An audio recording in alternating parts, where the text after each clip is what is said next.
My daughter-in-law yelled that I was living in her house for free and needed to leave.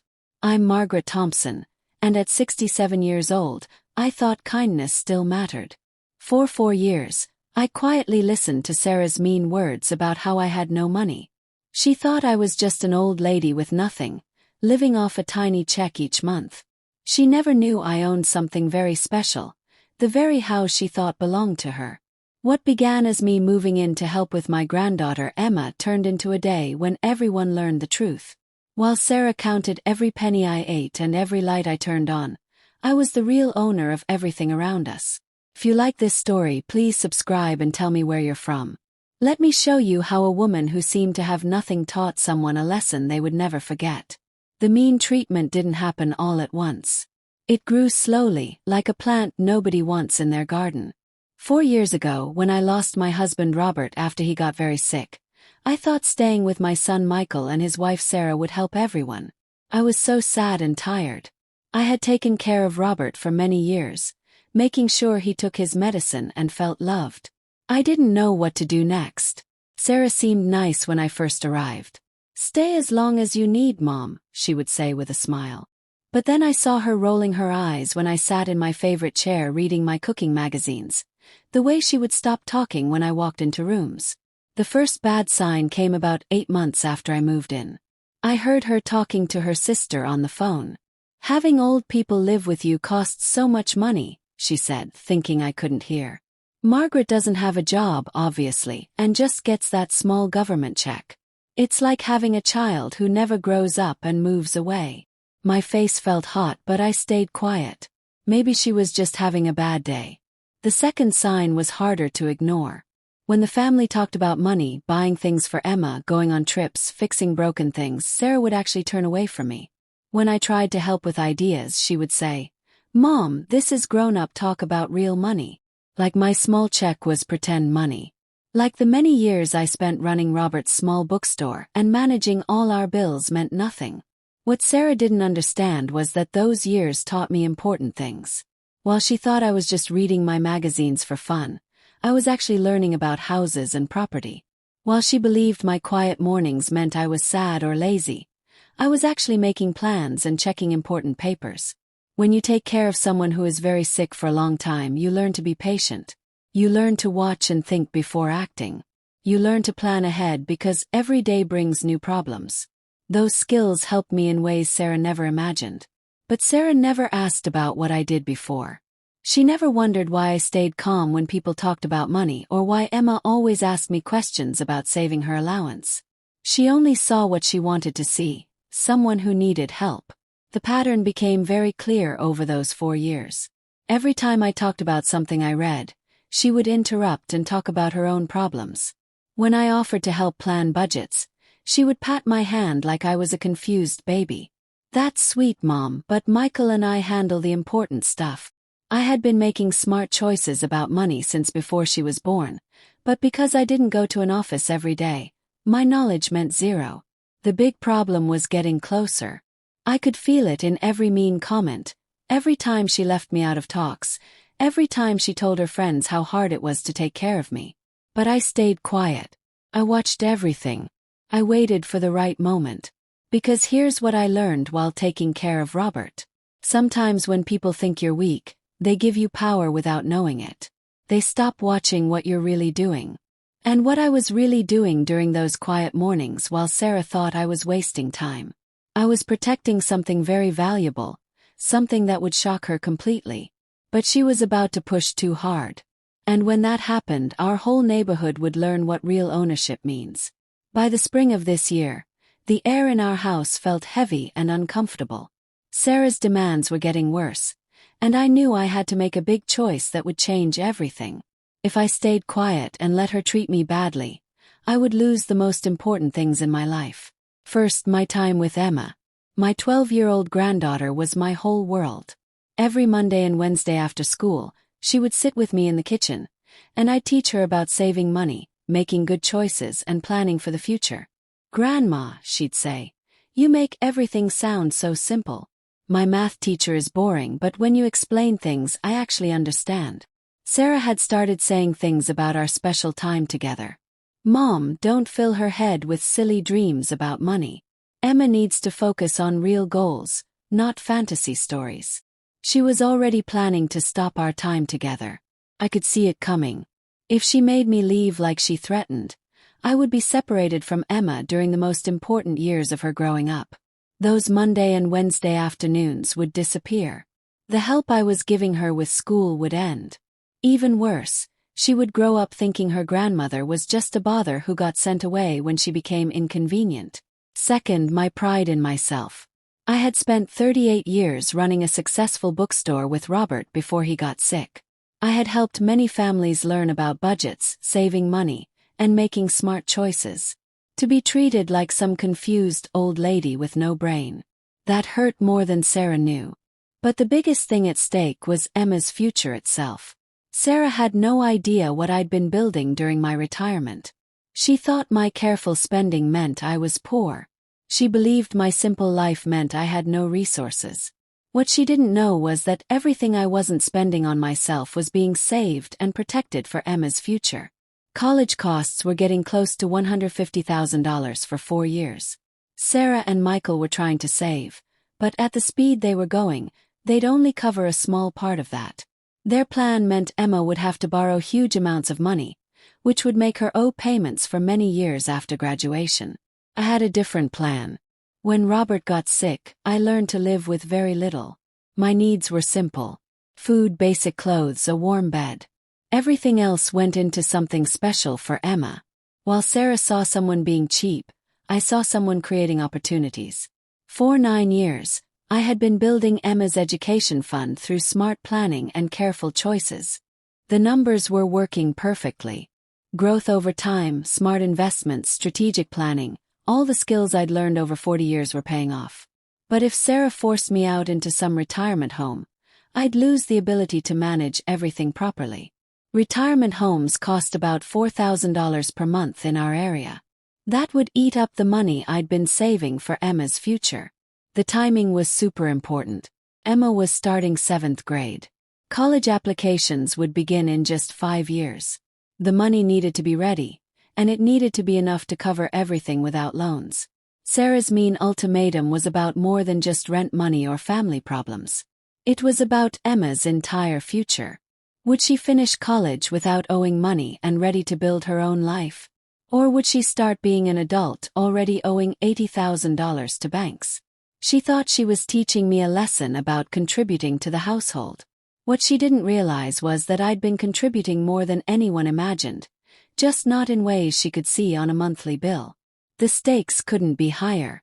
Emma's future, my dignity, our family's security. Sarah was about to force my hand, and when she did, everyone would learn exactly how much this supposed freeloader had really been protecting for this family's future. The first real fight happened on a Thursday evening in early June. I had just finished helping Emma with her social studies homework when Sarah walked into the dining room where we were sitting. "Mom, we need to have a serious talk," she said, crossing her arms tightly. "Of course, dear. What's bothering you?" "Money. Specifically, your contribution to this household." Emma looked worried. "Mom, I should probably go to my room." "Stay," Sarah said firmly. "You're old enough to understand how families work." Kept my voice calm and gentle. "What exactly concerns you?" "Michael and I have been discussing this.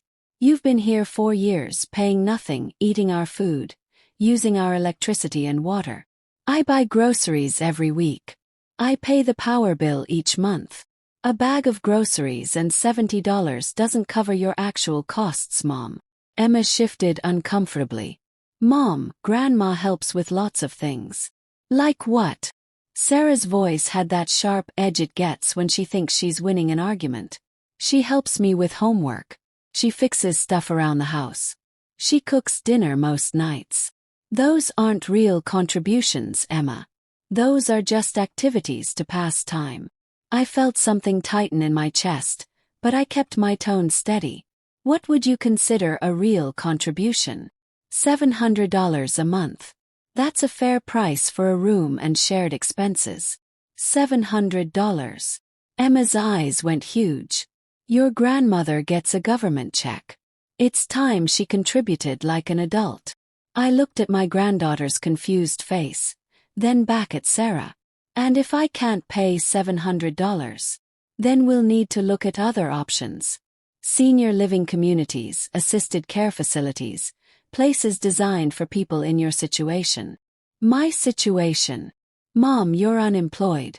You have no income except that small government check. Michael and I are planning our future. We can't be responsible for supporting you forever. The word unemployed hung in the air like a slap to my face. Emma's voice was tiny. But Grandma knows lots about money. She taught me about budgeting. Oh, Emma, your grandmother reads recipe magazines and watches cooking shows. That doesn't make her an expert. Real financial knowledge requires actual work experience in the real world. I could have spoken up right then. Could have mentioned my 38 years running a bookstore. Could have explained my property ownership. Instead, I just nodded slowly. When do you need my answer? End of the month. That's 3 weeks. After Sarah left the dining room, Emma turned to me with worried eyes.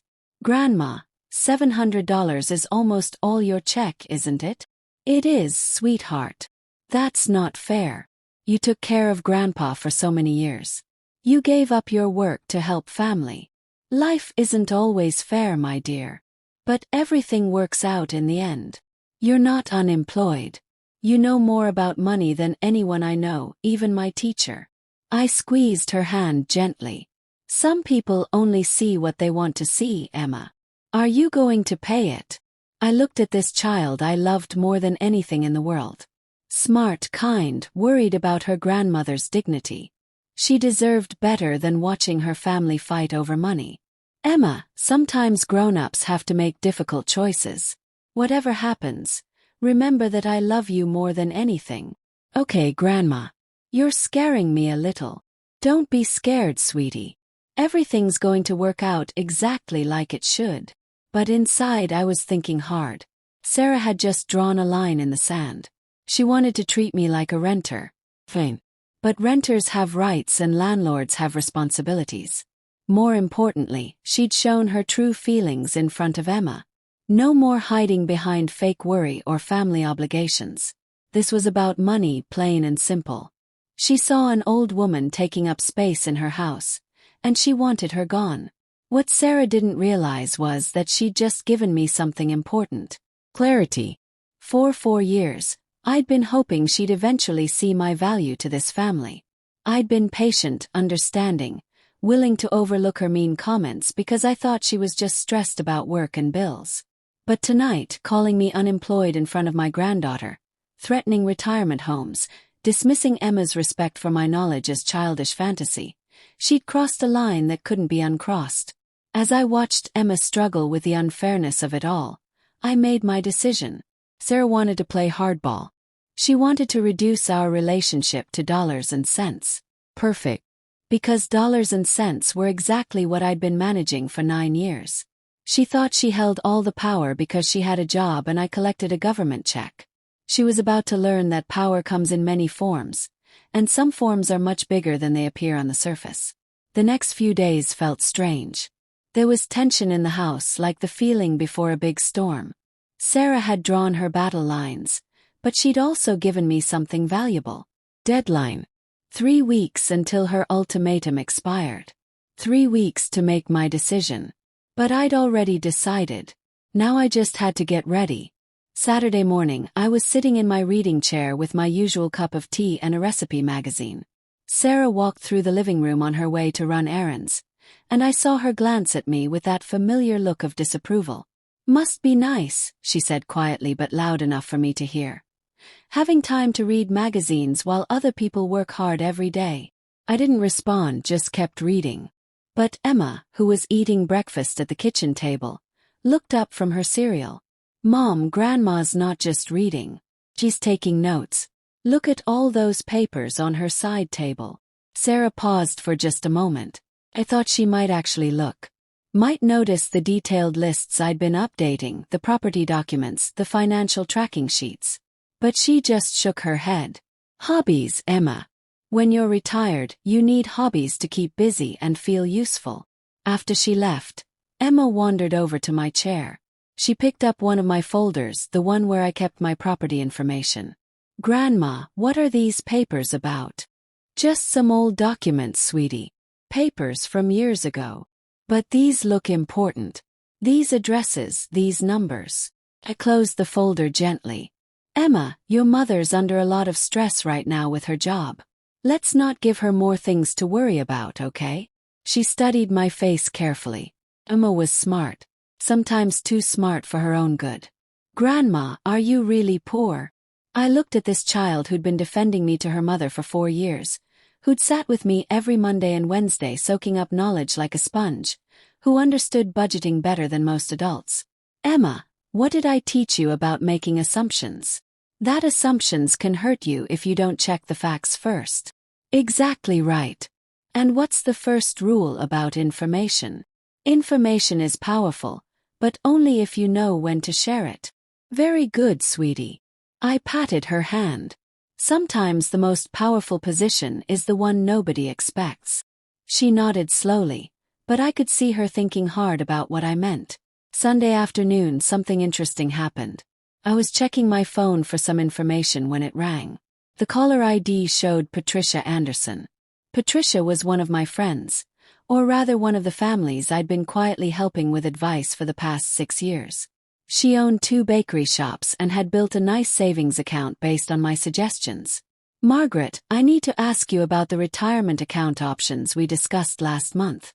My bank advisor is suggesting something completely different." "Patricia, let me call you back in an hour. I'm not in a private place to talk about specifics right now." "Sure thing." "Oh, and Margaret, my husband Tom was wondering if you'd be interested in speaking at the Small Business Association meeting next month about financial planning for families." "I'll think about it, dear." After I hung up, I noticed Emma standing in the doorway. She'd heard the entire conversation. "Grandma, that lady called you about money advice." "She did, sweetheart. But Mom says you don't know about real money or business." "Your mother knows what she thinks she knows, Emma. And Mrs. Anderson owns those bakery shops on Main Street. The popular ones." "She does indeed." Emma was quiet for a long moment. Then, "Grandma, you're not what you seem, are you?" I smiled at her gently. "Emma, in 3 weeks, you're going to learn that very few people are exactly what they seem, including your grandmother. Is that a good thing or a bad thing? That depends entirely on whether you're the one being underestimated or the one doing the underestimating." The seed was planted. Emma was starting to see the bigger picture, and in just over 2 weeks, everyone else would too. Saturday, June 22nd.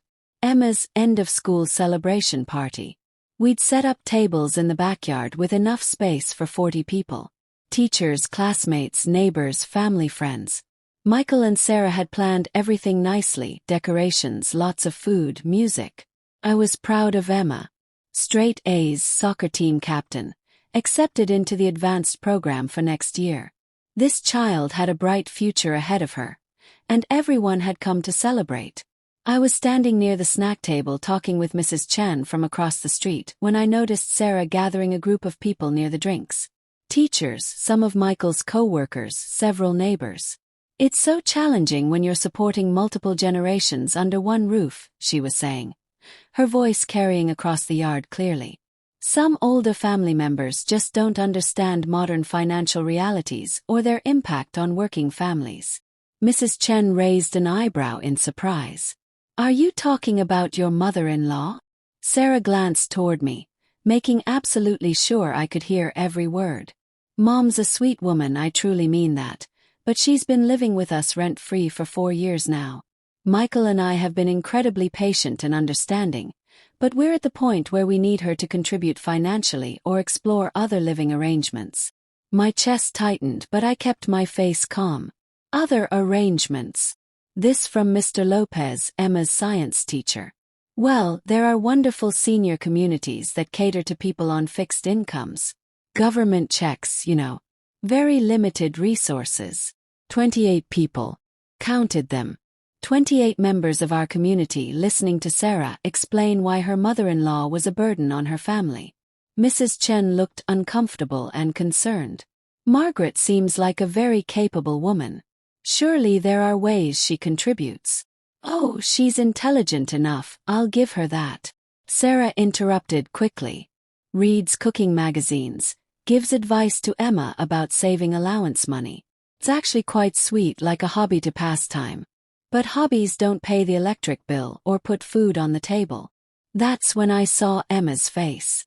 She was standing with a group of her friends, but she'd heard absolutely everything. The look of confusion and pain in her eyes felt like a knife to my heart. Sarah wasn't finished. She'd found her audience, and she was performing for them. The truth is, some people from Mom's generation just don't understand that family support has very real limits. She's never worked in the modern business world, never built a career like Michael and I have worked so hard to build.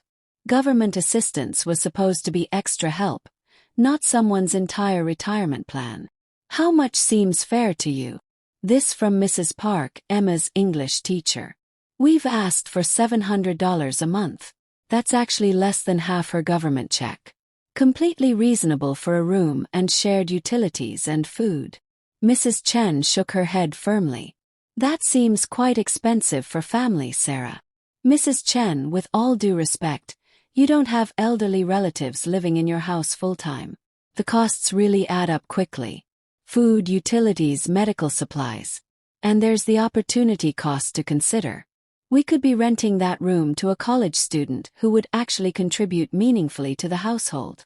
I felt 28 pairs of eyes glancing toward me. Some looked sympathetic, some looked curious, some clearly uncomfortable with this very public discussion of private family business. But Sarah wasn't finished talking. She was building to her big finish. The bottom line is this. Responsible adults contribute to their households. Real grown-ups take responsibility for their own lives and their impact on others. Mom reads about money management and budgets, but she's never actually managed real money or built real wealth. There's a huge difference between reading hobby magazines and actually understanding financial reality. Responsible adults contribute. The same word she'd used that night in the dining room, but now delivered to teachers who'd known me for 4 years, to neighbors who'd watched me help with gardening and house repairs, to Emma's friends who'd seen me tutoring her every week. Emma stepped forward, her young voice shaking with strong emotion. Mom, that's really not fair to Grandma. Emma, sweetheart, you don't fully understand adult finances yet, honey. Your grandmother's knowledge comes from magazines and old TV shows. Michael and I deal with real money, real property, real financial planning every single day. I could have stayed completely silent. Could have let it pass like I had done so many times before over 4 years. But then I saw the tears starting to form in Emma's eyes. Saw the confusion on her face as her mother publicly embarrassed the grandmother she respected and loved so deeply. That's when I made my final choice.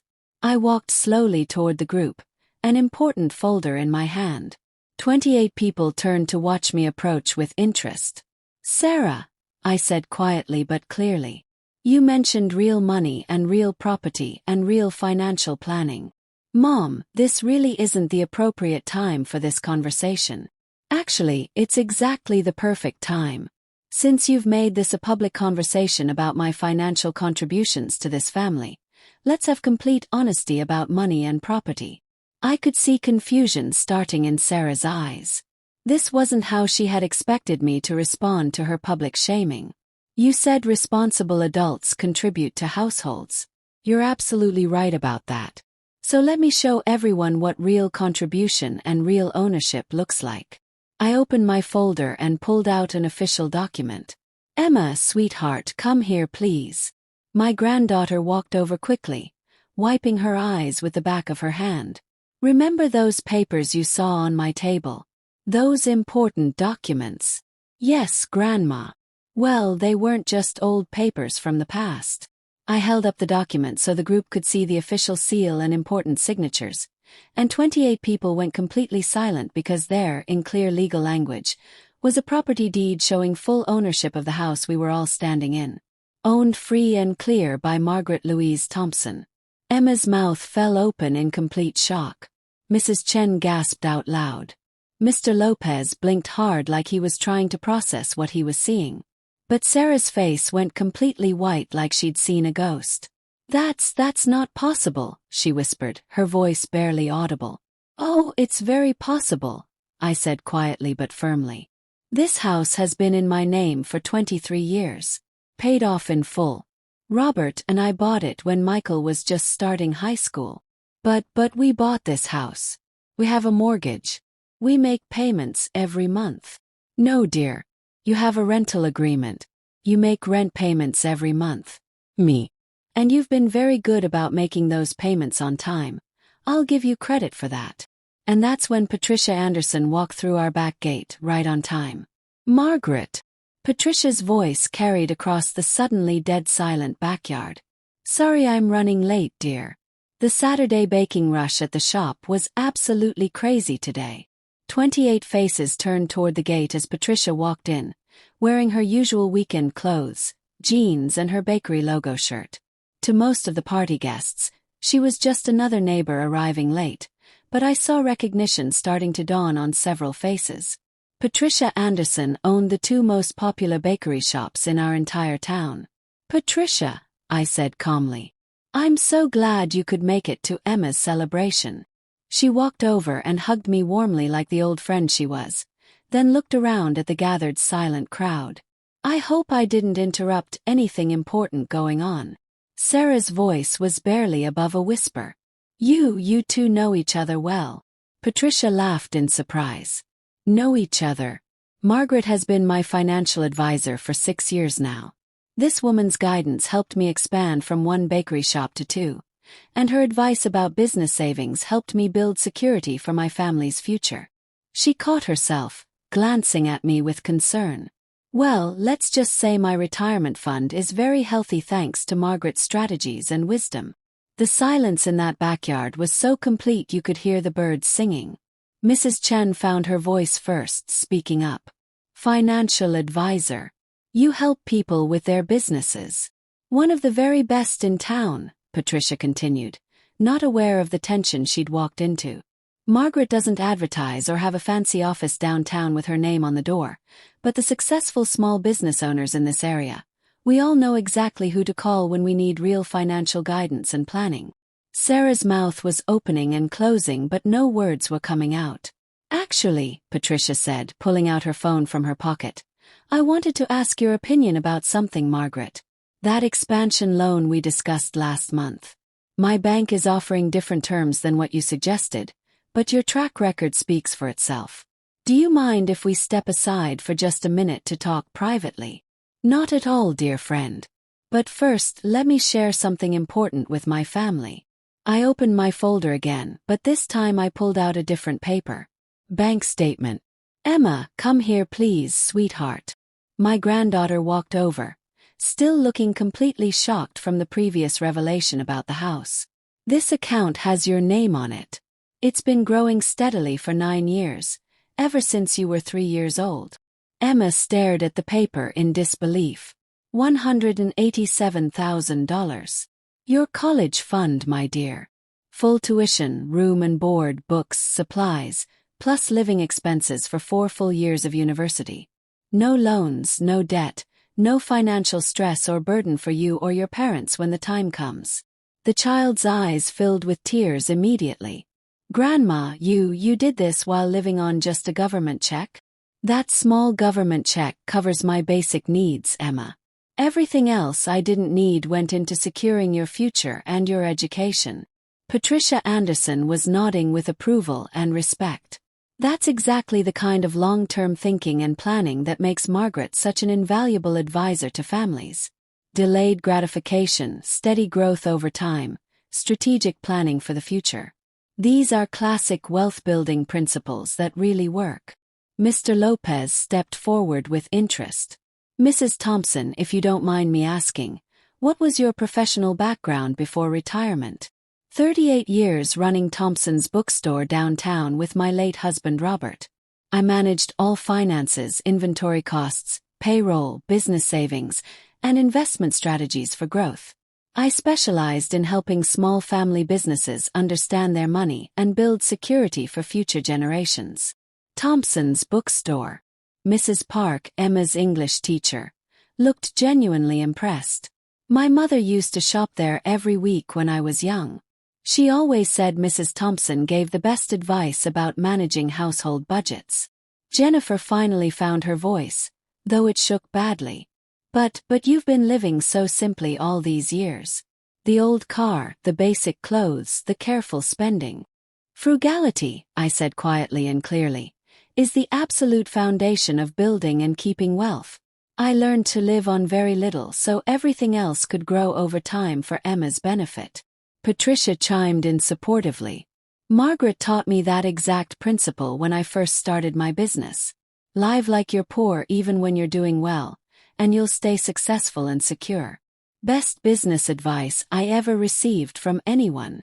Emma was studying her college fund balance with pure wonder in her eyes. Grandma, when Mom said you didn't contribute to the family. Oh, but I do contribute, sweetheart, I said, looking directly at Sarah. I've been contributing property ownership worth $450,000. I've been contributing $18,000 per year to your college fund. That's real contribution, just not visible on monthly grocery receipts. The math hit Sarah like she'd been slapped across the face. Patricia Anderson was looking around at the stunned, silent faces with confusion.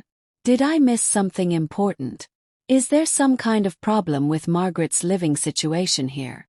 Mrs. Chen spoke up clearly. Sarah was just explaining to everyone that Margaret needed to start paying $700 monthly rent or move to a senior facility. Because she's unemployed and living on government assistance. Patricia's eyebrows shot up in complete shock. $700.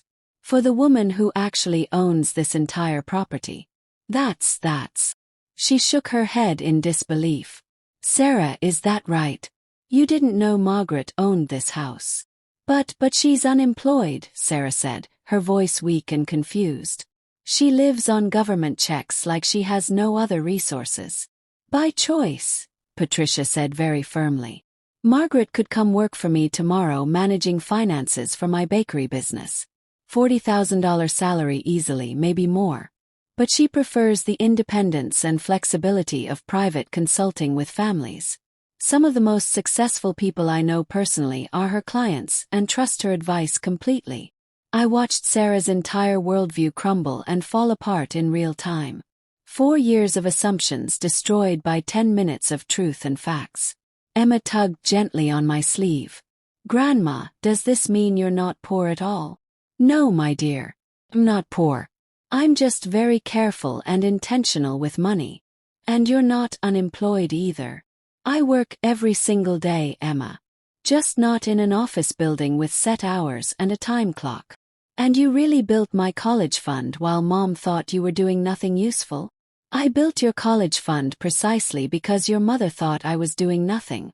It gave me the freedom and peace to focus entirely on long-term growth and planning without worrying about paying monthly bills. Patricia Anderson clapped me on the shoulder warmly. Ladies and gentlemen, you're looking at one of the smartest financial minds in this entire town. Quiet, humble, generous, and absolutely brilliant with money management and long-term planning. Sarah looked around at the 28 faces staring at her. Some looked sympathetic, some looked confused. Many were clearly judging her for how she treated me publicly. I didn't know any of this, she whispered, barely able to speak. You didn't ask, I said simply and clearly. You made assumptions based on appearances. In finance and in life, assumptions can destroy relationships and opportunities. Emma looked up at me with completely new understanding in her eyes.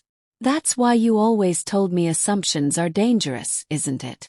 That's absolutely right, sweetheart.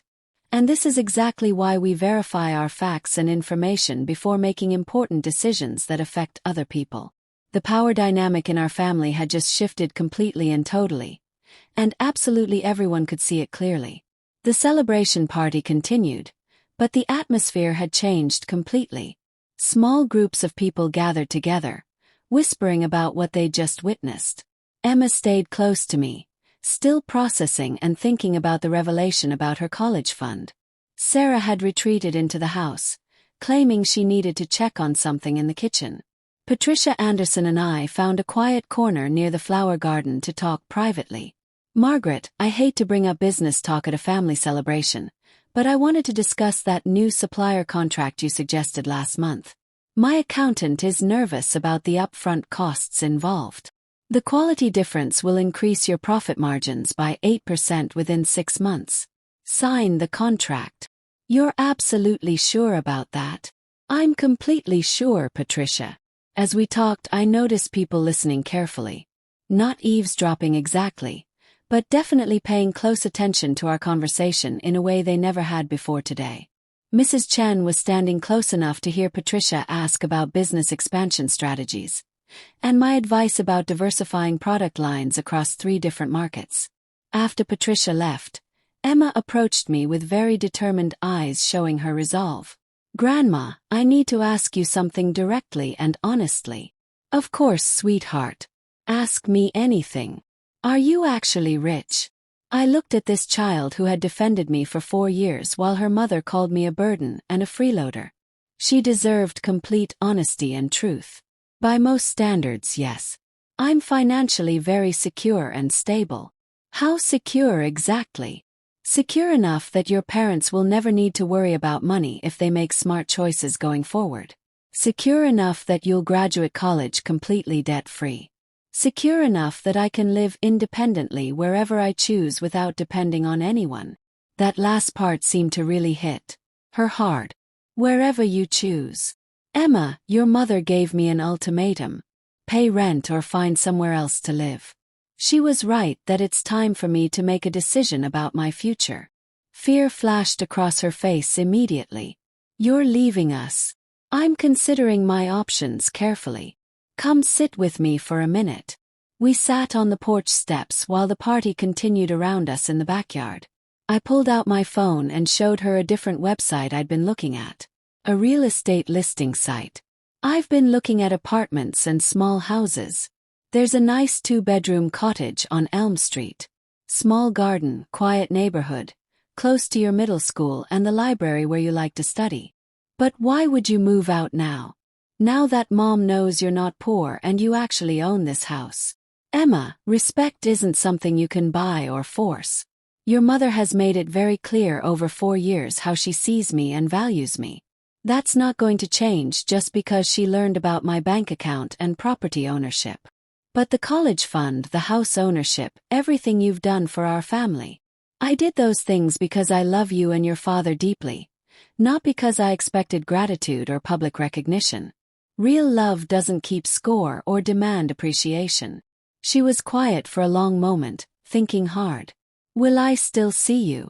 If you move to a different house. Every Monday and Wednesday just like always, plus weekends whenever you want to visit.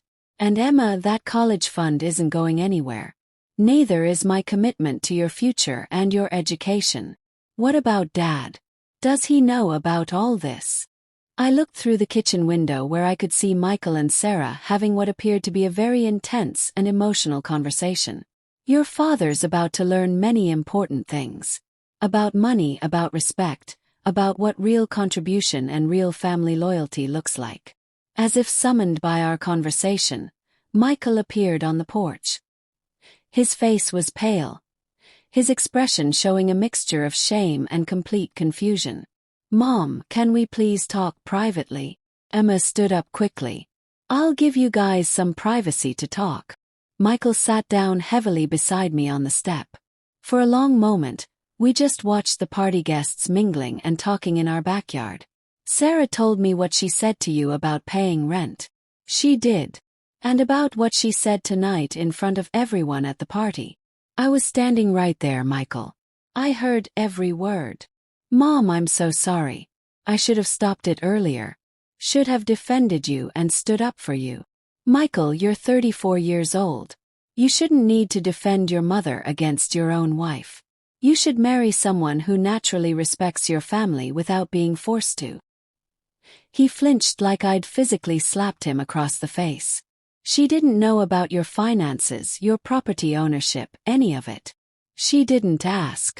For years, son. She never once asked about my career, my experience, my capabilities or background. She saw exactly what she wanted to see. But now that she knows, now that she understands, now that she knows what, Michael? That I have money and property. Son, do you think that's what this situation is really about? He looked genuinely confused. Isn't it?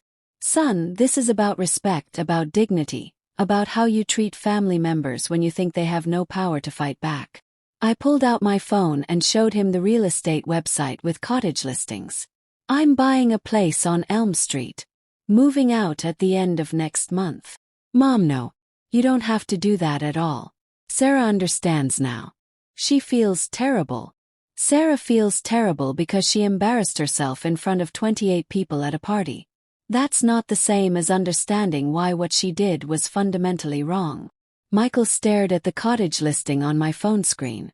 But this is your home. This is your house. Your property.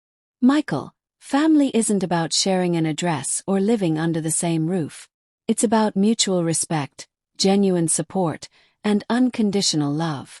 I've given all three consistently for 4 years. Your wife has given me contempt, dismissal, and ultimatums. She'll change, Mom. She's already talking about apologizing properly and making everything up to you. I'm sure she is. And I genuinely hope she does change, for Emma's sake and yours. But I won't be living here to witness it or wait for it. What about Emma's college fund? The investments and planning you've been doing? Emma's future is completely secure. That doesn't change at all whether I live here or on Elm Street. The money was never conditional on Sarah's approval or gratitude. Michael looked like he was about to start crying. Mom, I feel like I'm losing my family. Like everything's falling apart. You're not losing anything, son. You're gaining clarity about what really matters. For 4 years, you've watched your wife treat your mother like a worthless burden, and you've stayed silent to keep the peace. That tells me everything I need to know about the dynamics in your marriage. I was trying to keep the peace and avoid conflict. Peace isn't the absence of conflict, Michael. Peace is the presence of respect and dignity. Your wife has never respected me as a person, and you've enabled that behavior by staying silent and not standing up for what's right. Through the window, I could see Sarah watching us nervously, her face showing anxiety. She wants to talk to you, Michael said quietly. She wants to apologize and explain. I'm sure she does want that. But Michael, some things can't be unsaid once they're spoken. Some humiliations can't be taken back or erased. I stood up from the step and looked down at my son, this man I'd raised and loved, who'd let his wife publicly shame his mother because it was easier than standing up for what was right. The cottage showing is Tuesday at 11 in the morning. I'll probably make an offer that same afternoon. Mom, please. Please give her a chance to make this right. Son, I am making this right. I'm removing myself from a situation where I'm not wanted or genuinely respected. That's not punishment or revenge. That's self-respect and dignity. I walked back toward the party, leaving Michael sitting alone on the porch steps looking defeated. Emma found me by the dessert table where I was getting a small piece of cake. Grandma, are you really moving out to a different place? I am, sweetheart. Because of what Mom said to you. Because it's time for the next chapter of my life. Emma, you're going to high school in a few years. Your parents need to learn how to be a family unit without me here as a buffer. And I need to live somewhere I'm valued for who I am as a person, not tolerated because I'm family. But you'll still help me with school applications and financial planning for college? Every single step of the way. That's a promise I'm making to you right now. Mrs. Chen approached us with a warm smile. Margaret, I couldn't help but overhear some of your conversation. Are you really looking for a new place to live? I am, Mrs. Chen. Well, my brother-in-law Richard is a real estate agent. He specializes in properties for people who want quality and privacy. I could give you his business card if you'd like. I'd appreciate that very much. And Margaret, what that young woman said tonight at the party, that was completely inappropriate and out of line. You've been nothing but kind and helpful to this family and this neighborhood. Thank you, Mrs. Chen. That means a lot to me. As the party wound down and guests began leaving, I noticed something very interesting. Several people approached me specifically to shake hands warmly and offer their contact information. Mr. Lopez asked about advice for his daughter's education savings plan. Mrs. Park mentioned she'd been looking for help with her retirement planning and investments. Word travels incredibly fast in small communities. By Monday morning, half the neighborhood would know that the quiet woman they'd seen reading magazines wasn't just passing time aimlessly. She was actually managing serious wealth and helping successful families. Sarah's public humiliation of me had backfired spectacularly and completely. Instead of diminishing my status in the community, it had revealed my true position and expertise in ways I never could have arranged myself intentionally.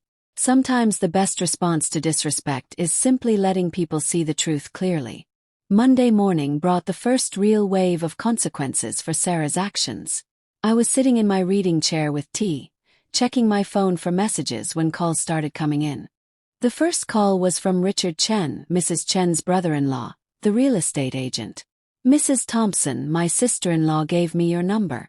She said you might be interested in looking at some properties in the area." "I am very interested, Richard."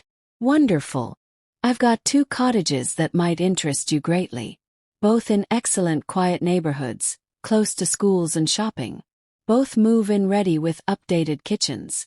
When would you like to schedule viewings?" "This afternoon would work perfectly for me." After I hung up, Michael emerged from the kitchen with his coffee, looking like he hadn't slept at all during the night. "Mom, was that phone call about houses?" "It was, Michael. You're really going through with this plan?" "I told you I was serious."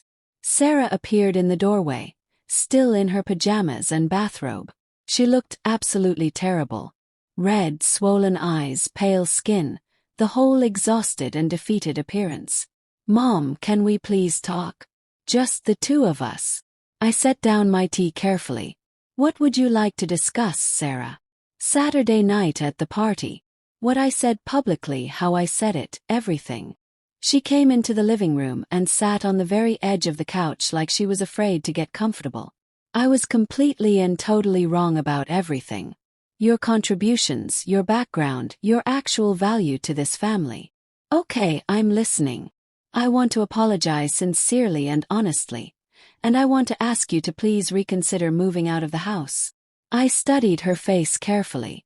She looked genuinely remorseful and upset, but I'd learned to be very careful about accepting apologies at face value. "Sarah, what specifically are you apologizing for?" "For calling you unemployed when you clearly have a successful consulting career. For saying you don't contribute when you've been contributing the house itself and Emma's entire college fund.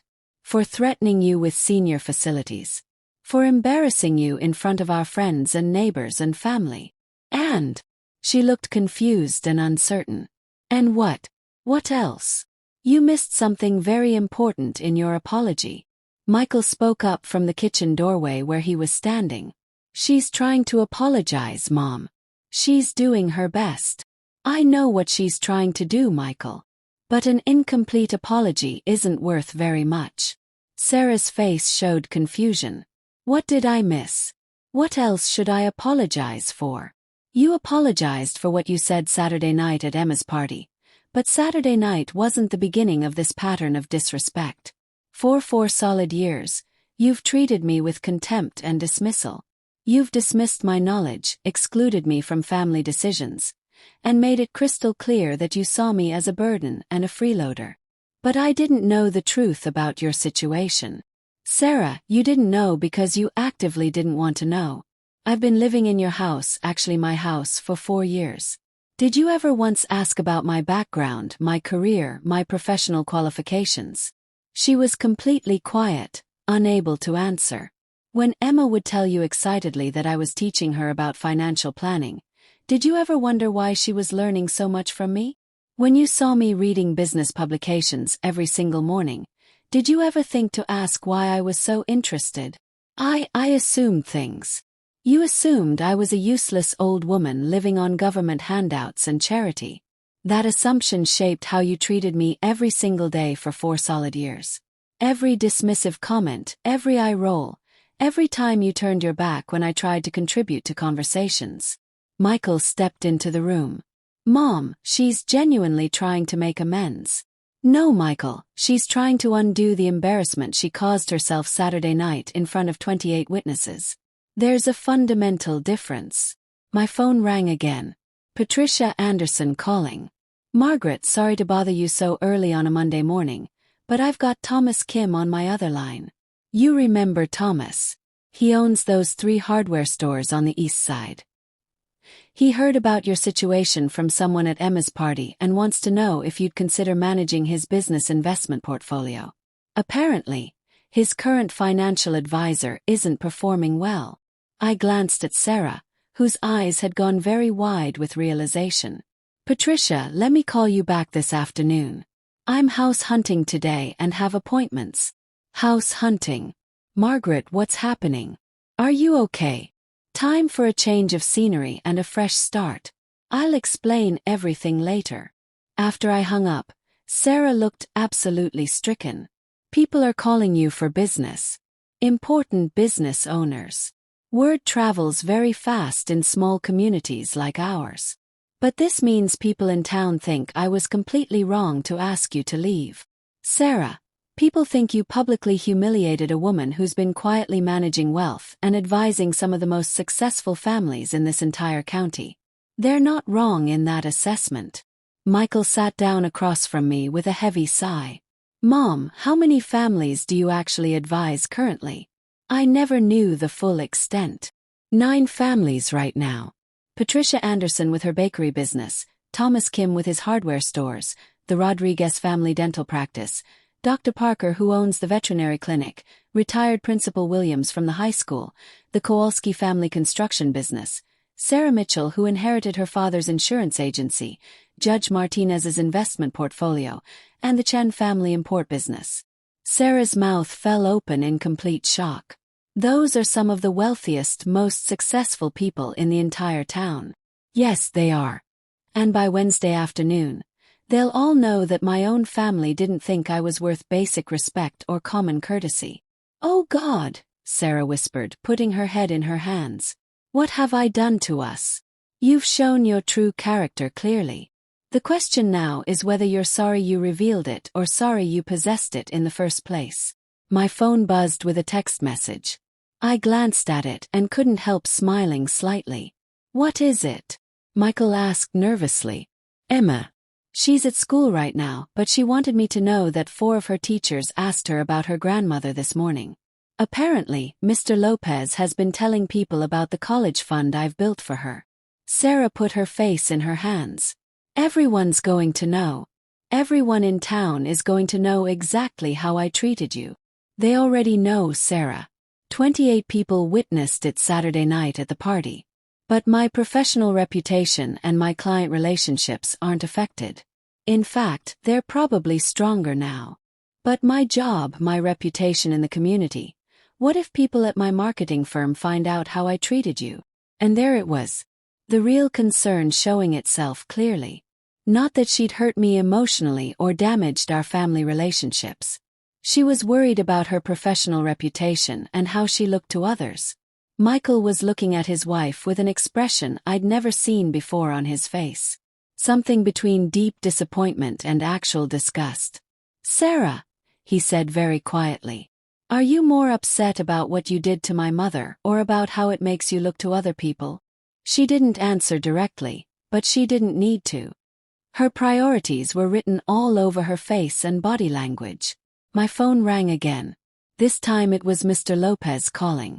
Margaret, I hope you don't mind me calling directly. I wanted to thank you personally for what you've done for Emma. That college fund is absolutely extraordinary and generous. And I wanted to ask if you might have time to discuss my son's education planning. He's a freshman and frankly, my current financial advisor doesn't have your track record or expertise. I'd be happy to help you, Carlos. Let me get settled in my new place first and I'll call you back next week. New place. Margaret, are you moving somewhere? I'm moving out today actually. Looking at a cottage on Elm Street across town. Margaret, if you don't mind me saying this, Your family would be absolutely crazy to let you go. After I hung up, I looked directly at Michael and Sarah. Mr. Lopez sends his regards and best wishes. The weight of what Sarah had cost this family was starting to sink in deeply. Not just my physical presence in their house, but my professional connections, my expertise, my quiet influence in their community and business circles. Mom, Michael said slowly, processing. How much business could you have brought to our family through your connections? I mean, realistically. Michael, I've been bringing business to your family for 4 solid years. I just did it very quietly without announcing it. What do you mean exactly?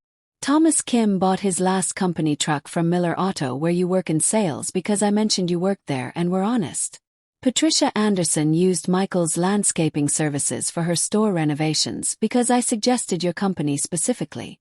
Mr. Lopez referred 5 families to Sarah's medical marketing firm because I told him she was competent and creative. Sarah's face went completely white. You've been helping our careers. Actively helping us succeed. Family takes care of family, Sarah. Even when family doesn't notice, appreciate it, or even acknowledge it exists. The full scope and magnitude of her mistake was finally hitting her hard. She hadn't just insulted and dismissed a harmless old woman. She'd alienated a connected, respected member of their community who'd been quietly working behind the scenes to benefit their family for 4 years. And now that was ending permanently because respect, once lost completely, is very hard to earn back. Tuesday afternoon, I signed the official papers on a beautiful cottage on Elm Street.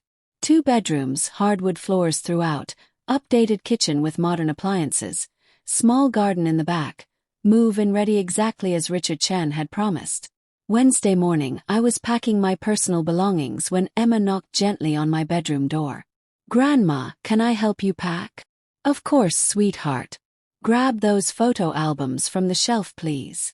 As we packed carefully, Emma was unusually quiet. Finally, she spoke up in a small voice. Are you disappointed in us?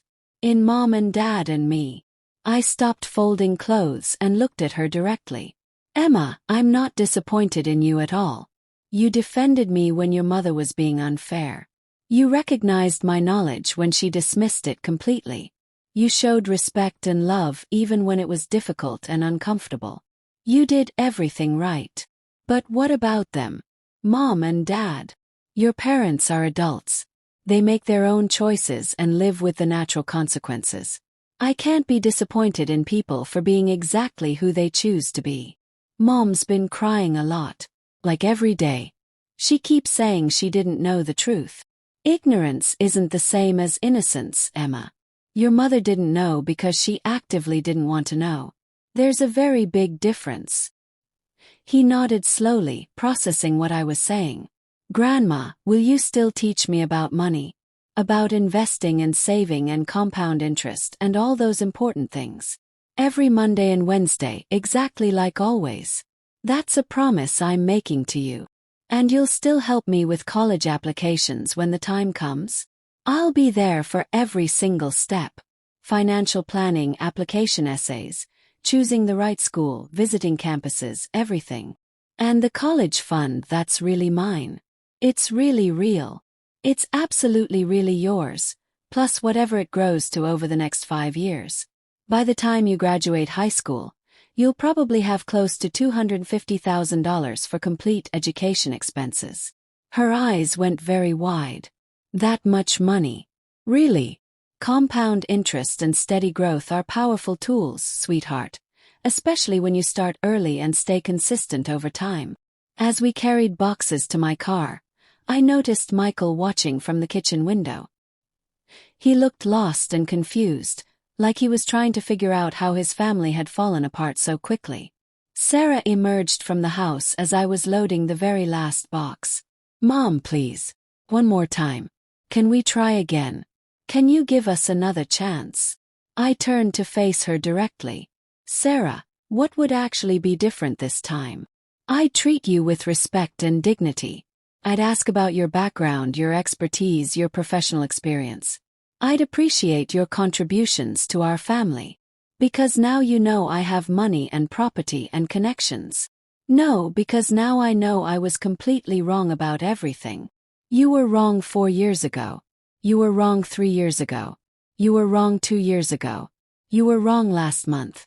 The only thing that changed was getting caught publicly in front of witnesses. She started crying again, tears running down her face. Please don't leave us. Please don't take your connections and your knowledge and your influence away from this family forever. And there was the absolute truth finally. She wasn't sorry about how she'd treated me as a person. She was sorry about losing access to what I could provide for them. Sarah, respect isn't transactional like a business deal. You can't withdraw it for 4 years and then try to make a deposit when you suddenly need the account balance. Emma hugged me goodbye tightly. I'll see you Monday afternoon. Monday at 4 o'clock. Just like always, sweetheart. Michael finally came outside slowly. Mom, I know I can't undo the last 4 years of mistakes, but I want you to know something. See it now. How wrong this all was. How wrong I was to let it happen without stopping it. Michael, the good news is you're only 34 years old. You have time to learn from this experience. Time to decide what kind of husband and father you want to be going forward. What do you mean by that? I mean, you can choose to be a man who protects his family's dignity and stands up for what's right, or you can choose to be a man who sacrifices it for temporary domestic peace. That's entirely up to you and your conscience. He nodded slowly. I choose dignity and doing what's right. Good. Then make absolutely sure your future actions match that choice consistently. As I drove away from the house I'd lived in for 4 years, I felt something I hadn't expected at all. Relief. Deep relief that I no longer had to pretend Sarah's disrespect didn't hurt. Relief that I could live somewhere I was valued for who I was as a person, not tolerated because I was family. Relief that Emma would see her grandmother standing up for herself with dignity rather than accepting mistreatment quietly. My new cottage felt like complete freedom. No more walking on eggshells around Sarah's moods. No more swallowing pride for the sake of family harmony. No more watching Emma struggle with the tension between loving her grandmother and keeping peace with her mother. That evening I got a call from Mrs. Chen. Margaret, I hope you're settling into your new place well. And I hope you know that everyone in the neighborhood thinks Sarah was completely out of line with how she treated you. Thank you, Mrs. Chen. I appreciate that support. There's something else I wanted to mention. My book club meets Thursday afternoons, and we were wondering, would you consider talking to us about financial planning for women and retirees? Several of the ladies have been struggling with their investment decisions and don't trust their current advisors. I smiled warmly. I'd be happy to help however I can. Wonderful. And Margaret, this community is very lucky to have you living here. Don't let anyone tell you otherwise. After I hung up, I sat in my new living room and thought about the lesson in all this. Respect yourself enough to walk away from people who don't value you. Age doesn't mean you have to accept mistreatment from anyone. Family doesn't mean you have to tolerate disrespect and contempt. Sometimes the most powerful thing you can do is simply refuse to stay where you're not wanted or valued. And sometimes walking away with dignity teaches better lessons than staying and fighting ever could. I opened my laptop and started typing responses to the messages I'd received from potential new clients. After all, I had important work to do. 3 weeks later, I got a surprising phone call. It was from a lawyer representing Sarah and Michael. They wanted to buy the house from me officially. The offer was generous, fair market value, but there was a catch. They needed my help arranging the financing because their credit wasn't strong enough for a bank loan of that size. I thought about it for exactly 1 day. Then I called them directly, not through the lawyer. I'll sell you the house, I told Michael. But on one condition. Anything, Mom. Name it. You come to financial planning sessions with me. Once a month for 2 years.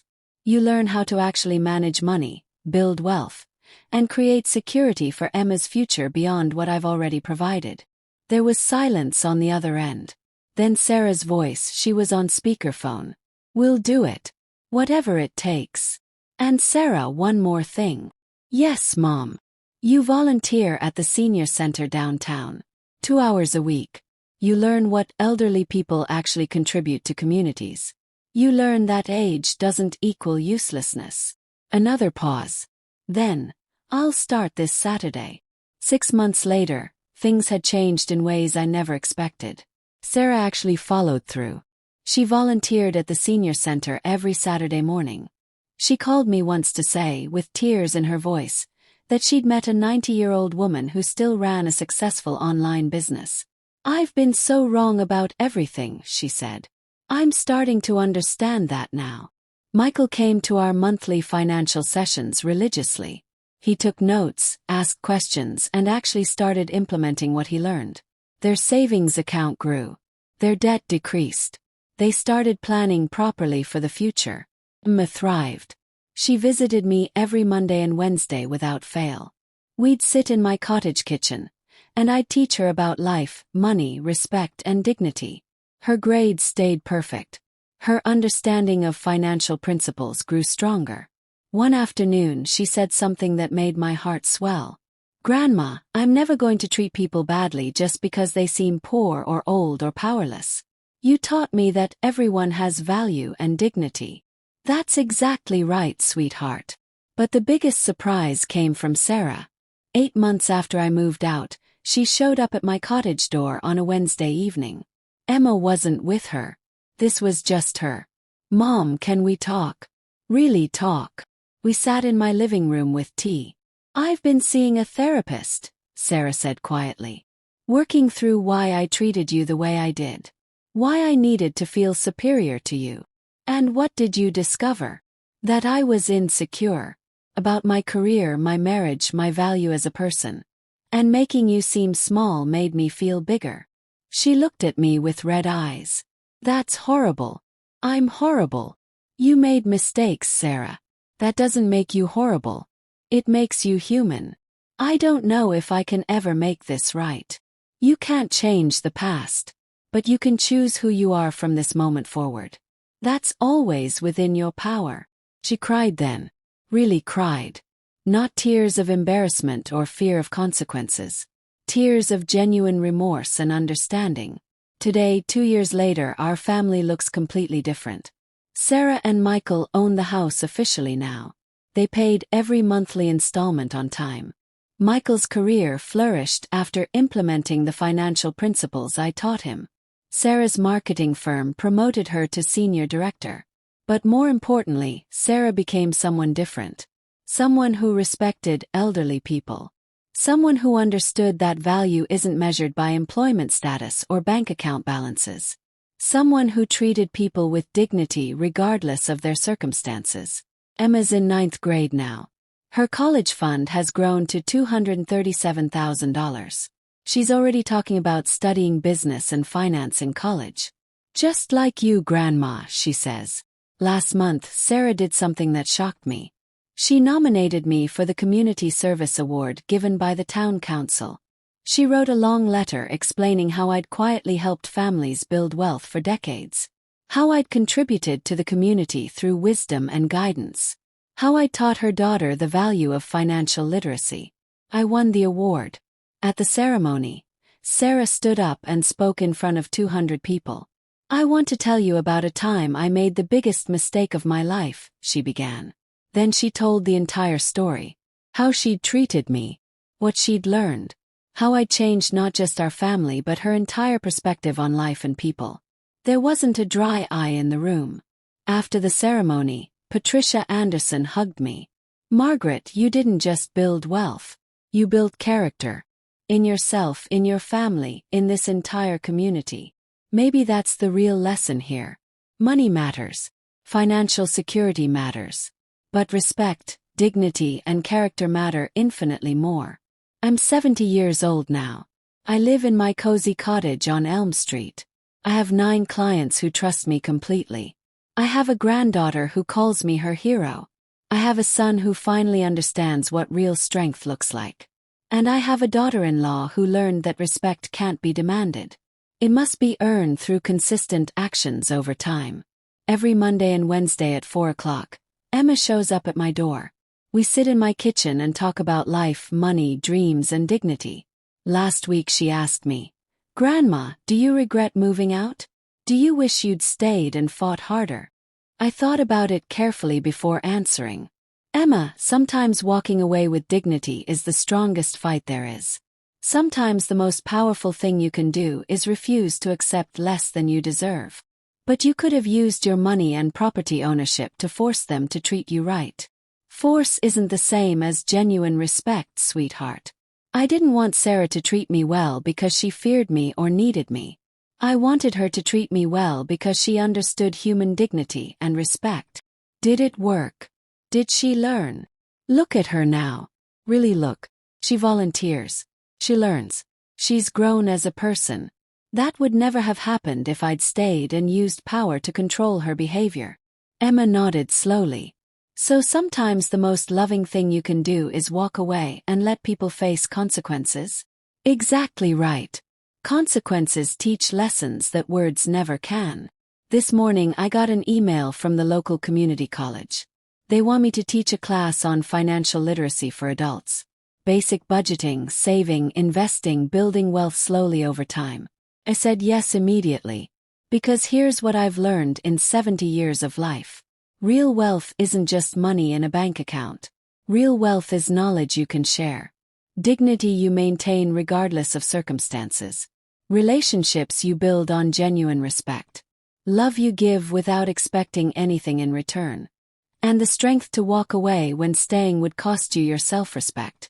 Sarah learned that lesson the hard way. But she learned it. And that makes all the difference. So if you're watching this and facing a similar situation, remember this. Your worth isn't determined by what others think of you. Your value doesn't depend on having money or property or power. Your dignity comes from within, and nobody can take it away unless you let them. Stand up for yourself. Walk away if you need to. Teach by example. Let consequences do the teaching when words fail. And never, ever let anyone convince you that age or circumstance makes you worthless.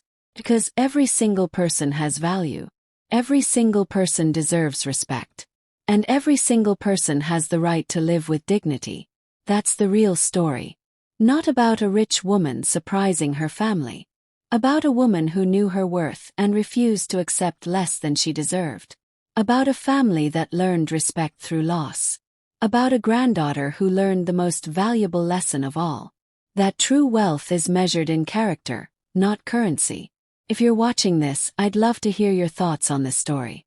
What would you have done in my situation? Would you have stayed and fought? Or walked away with dignity? Let me know in the comments below. And if this story resonated with you, please subscribe to Granny's Voice for more stories about life, dignity, respect, and the wisdom that comes with age. Because we all have stories worth telling. We all have lessons worth sharing. And we all deserve to be heard and valued, regardless of our age or circumstances. Thank you for listening to my story. Remember, you're never too old to stand up for yourself. You're never too powerless to walk away from disrespect. And you're never too late to teach the people around you what real dignity looks like. This is Margaret Thompson.